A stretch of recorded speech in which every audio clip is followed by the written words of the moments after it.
ৰাতিপুৱাৰ পৰা গোটেইখিনি সমৰ্থক শুভাকাংক্ষী যি ঘৰত যিটো মই নোৱাৰিলো যে মৰিলেও মৰিম সিহঁতৰ লগত ফিল্ডত থাকি মৰিম যে এইকাৰণে সমৰ্থকসকলৰ যিটো ইচ্ছা আগ্ৰহ সেইকাৰণে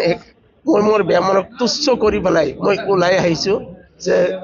যি দেখা যাব ওপৰলৈ ভাগ্য যি থৈছে হ'বই কাৰণ ইমানখিনি মৰম ভাল পোৱা মই এৰি পেলাই মই ৰুমত থাকিব নোৱাৰিলোঁ কিন্তু মোৰ বেমাৰ থকা সত্ত্বেও মোৰ হাৰ্টৰ বেমাৰ থকা সত্ত্বেও মোৰ শুভাকাংক্ষীসকলৰ সমৰ্থকসকলৰ উৎসাহ চাই পেলাই মই ৰুমৰ পৰা ওলাই আহিছোঁ এতিয়াৰ পৰা নিৰ্বাচনত যুঁজত নামি যাম গতিকে যদি মৰিবও লাগে মই মোৰ সমৰ্থকসকলৰ মাজত থাকিম দলৰ কাৰণে মোৰ ৰাইজৰ কাৰণে মই যুঁজি থাকিম ওলাম পেইন আছে বেমাৰ আছে কি আছে সেইটো দেখা যাব ৰাইজৰ মাজত থাকি পেলাই যুঁজিম ধন্যবাদ যোৱা 2008 চনৰ পৰা মোৰ হাৰ্টৰ প্ৰব্লেম আছে 2008 চনত প্ৰথম মোৰ এনজিঅপ্লাষ্টি কৰা হয় দুটা আৰ্টাৰীত ষ্টেণ্ট লগোৱা হয় আৰু 2011 চনত ঠিক নিৰ্বাচন সময়ত প্ৰব্লেমটো আহিছিল সাধাৰণতে নিৰ্বাচনৰ সময়ত এটা ষ্ট্ৰেছ আহে ঠিক নিৰ্বাচনৰ পিছ মুহূৰ্ততে দেখা গৈছিল যে মোৰ এটা ষ্টেণ্ড বেয়া হৈছিল ৰিপেয়াৰ হৈছিল সেম প্ৰব্লেম মই আহি গৈছিল 2016 চনৰ নিৰ্বাচনৰ সময়ত ঠিক বৰ্তমান যিটো প্ৰব্লেম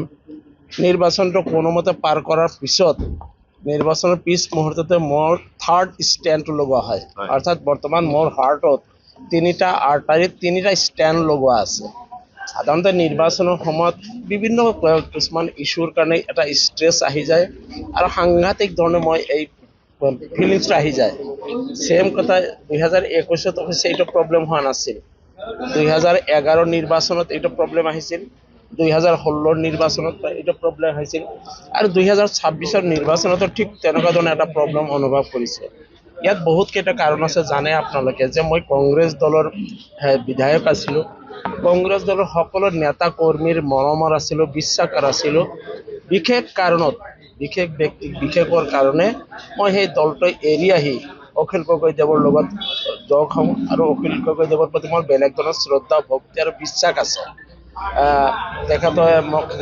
তেখেতৰ দলত প্ৰাৰ্থিত্ব দিলে সব ঠিকে আছিল কিন্তু এই যিটো মোৰ হাৰ্টৰ প্ৰব্লেম এই প্ৰব্লেমটো যোৱা কেইদিন ৰোজাৰ মাহতো গম পাইছে আপোনালোকে যে দেখা পাইছে প্ৰায় একমাহ কাল মই ট্ৰিটমেণ্টত থাকিলোঁ হায়াত হস্পিটেলত ট্ৰিটমেণ্টত থাকিলোঁ ট্ৰিটমেণ্ট কৰি আহি নিৰ্বাচনত আহিছোঁ যদিও কিন্তু দিন বাঢ়াৰ লগে লগে এই বস্তুটো মই বেছিকৈ অনুভৱ কৰিছোঁ যোৱা নিশাও ঠিক তেনেকুৱা ধৰণৰ এটা অনুভৱ হৈছিল যে মই নিৰ্বাচনত থাকিব পাৰিম নে নোৱাৰিম কাৰণ যিহেতু অহাকালি মনোনয়ন প্ৰত্যাহাৰৰ অন্তিম দিন যে অন্ততঃ মই এই বস্তুটো মোক যিখিনি আমাৰ দলীয় যিখিনি নেতা আছে বা কৰ্মী আছে বা মোৰ শুভাকাংক্ষীসকলে এটা বেলেগ ধৰণৰ মোক যেনেধৰণৰ উপস্থিতিটো বিচাৰিছিল সেই উপস্থিতিটো মই ফিল্ডত দিব পৰা নাই মই নিজে অলপমান গিল্টি ফিল কৰি আছোঁ যে তেওঁলোকে যিমানখিনি উৎসাহেৰে মোক লৈ দৌৰিব বিচাৰিছে তেওঁলোকৰ সমানে মই দৌৰিব পৰা নাই গতিকে এই যিটো দুখ অনুভৱ কৰিছে এই কাৰণে ৰাতি ভাবিলোঁ যে মই নিৰ্বাচনৰ পৰা আঁতৰি দিয়াটোৱে ভাল হ'ব কাৰণ আৰু মোৰ দলৰ নেতৃত্ব জনাটো ভাল হ'ব বা মোৰ সমৰ্থকসকলে জনাটোৱে ভাল হ'ব